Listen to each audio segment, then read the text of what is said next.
Dr. Rodobaldo Pedroso and Dr. Rafael Chimito Gonzalez have gotten to know each other pretty well. They're the only two doctors in Las Terrazas, an eco-community and biosphere reserve located about 50 miles outside of Havana with a population around 1,200.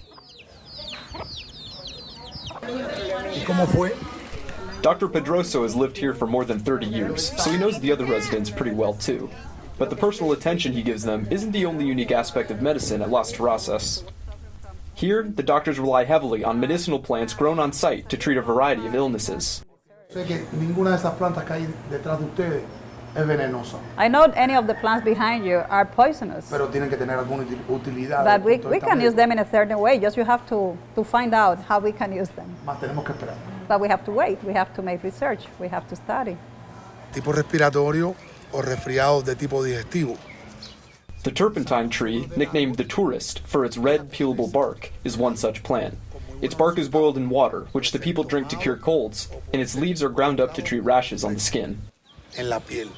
It's the one we use the most in our homes. No existen industrias que elaboren la medicina a partir de la masa. We don't have industries that prepare any medication using this turpentine tree. It's just in our homes. We know it because our ancestors and we know how to use it.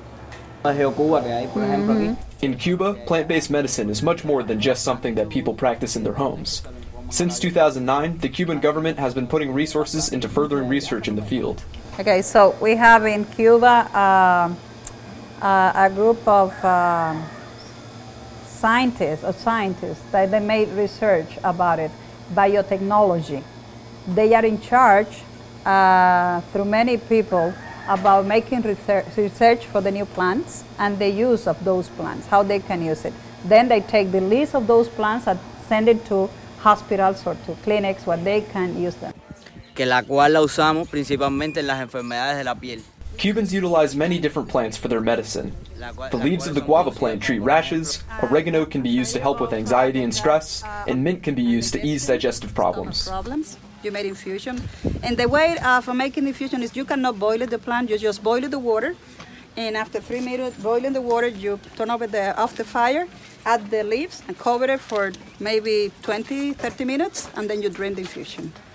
With salt or with sugars, depend. But it's really nice. Idalmis Perez is a tour guide at Las Terrazas. She's one of many residents in the community who relies on traditional medicine on a day-to-day basis. That one here, this is Marilope. Marilope is very good as well for the skin problems. Marilope, that one with the yellow flowers.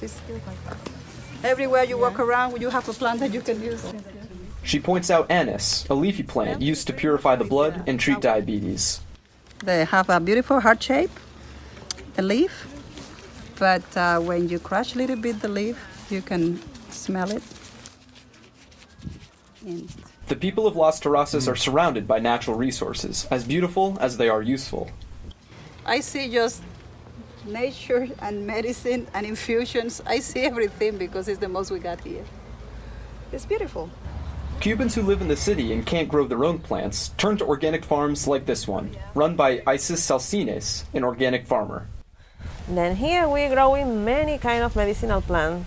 The most popular, there are many, have different functions. Remember that the Cuba, when the collapse of the Soviet Union, many things disappeared and the pills disappeared too. And many of the doctors have to rescue to the natural medicine. Here we're growing oregano, that is aromatic plant, but it's a very good antibacterial crop. Here the Cuban use a lot of oregano for prepare, when you have cough or sore throat, you fry the leaves and it's very popular. Aloe Vera is so popular too. The basil is for spiritual, but it's so good for medicinal. Salcines even has an entire section set up on the farm exclusively for plants with medicinal and spiritual purposes. This is a place that we sell aromatic, medicinal, and spiritual plants. When I talk about the spiritual plant, in Cuba, many persons practice Afro-Cuban religion, Santeria. For example, the basil is one of the plants that you can use for clean your body. You have to make like this. If you want to know more, go to Google. But the cultivation of medicinal plants is not limited to just one area. Fields of parsley, basil, and mint can be found elsewhere on the sprawling farm. Moringa, called the drumstick tree in English, is perhaps the most common medicinal plant in Cuba. It grows rapidly and is used to treat a variety of ailments such as fevers, muscle pains, liver inflammation, and even tumors. Wow! Look the seed.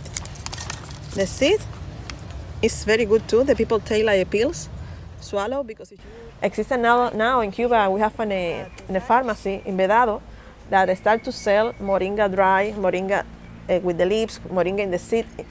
Have a very nice face because they have a very nice packet with the sign and have the promotion today in the TV talk about the moringa.